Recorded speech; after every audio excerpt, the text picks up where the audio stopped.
DJ.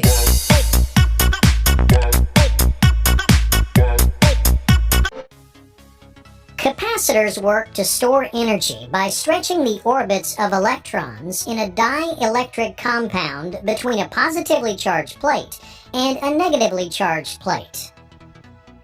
As charge accumulates on the positive plate, the electrons of the dielectric material gravitate toward the positive plate, distorting their orbits. The attraction of the nucleus to the negatively charged plate further stretches the atoms. This process of distorting the orbit of the electrons uses energy that then becomes stored in the dielectric material.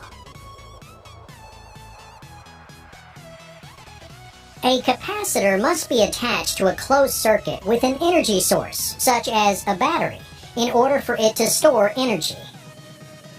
When the switch is closed, electrons flow and charge builds up on the capacitor's plates. This causes the voltage across the capacitor to increase. Eventually, the voltage across the capacitor will equal the voltage of the sources. At this point, the flow of electrons stops because the source voltage and capacitor voltage is equal but opposing each other. The capacitor is essentially charged. All capacitors charge at the same percentage rate.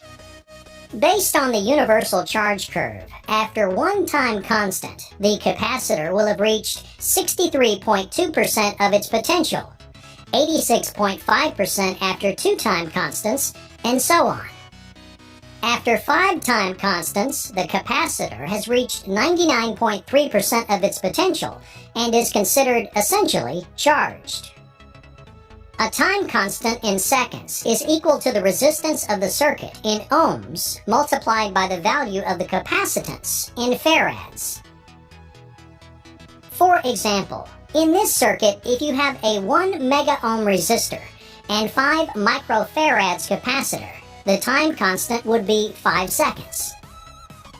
Therefore, for each 5 seconds of elapsed time, the capacitor will achieve its corresponding voltage percentage until it reaches an effective charge after 5 time constants.